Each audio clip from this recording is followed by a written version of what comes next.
And time now for business news with Ari Rabinovitch. Hello, Ari. Cynthia. Okay, we've been discussing this a lot.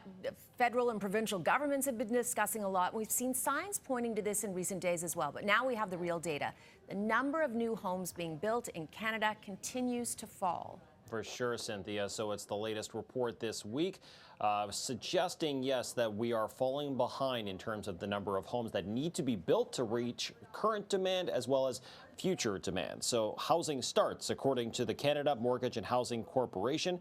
Well, the country started work on just over 240,000 new homes in the month of April, including for individual houses as well as multi-unit dwellings. Now, it sounds like a lot, but it actually is a drop from March of about 1%. It's also the second straight month of declines, and it's the weakest 6-month stretch in nearly a year.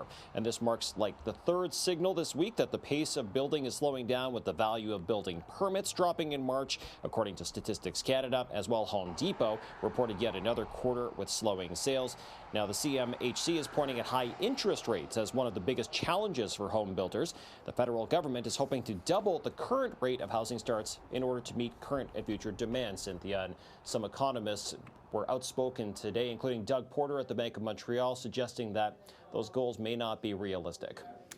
That's not good news for the federal government or for the provincial government here in Ontario. Doug Ford has pledged to build 1.5 million homes by 2032, I believe. Well, I hope there's new plans that could make its way into the budget for provincial and federal, or maybe everyone's just waiting on interest rates to come down. We'll find out next month, Cynthia. All right, Ari. Now let's turn to Apple. It's adding some new features to iPhones and iPads, and the goal here is accessibility. Tell me more.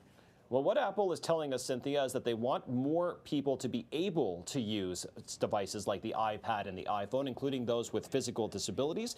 So new features announced today by Apple include the likes of eye tracking, where a user can use their eyes to literally control certain functions. As well, music haptics will allow those who are deaf or hard of hearing to better experience music. Vocal shortcuts will mean being able to control certain functions with a custom sound. There will also be certain features to help deal with motion sickness, perhaps if you want to use your device while you're in the vehicle. Also, some upgrades to Apple CarPlay to make it easier to use hands-free, Cynthia. That is fascinating, and I'm sure a lot of other people will enjoy these features too. Absolutely. We'll see what comes forth as these features become released on these devices. Okay, now as Canadians wait for interest rate cuts, we're starting to see signs of a slowing economy south of the border. Yeah, it was a very good pulse reading that we got today, Cynthia, or at least maybe it was a bad news is good news scenario for stock markets. So the latest report on inflation, the consumer price index in the U.S. for the month of April, came in a little bit cooler than analysts had expected. But still, this slight drop in the month of April compared to March represents the first time in 3 months that inflation has cooled down.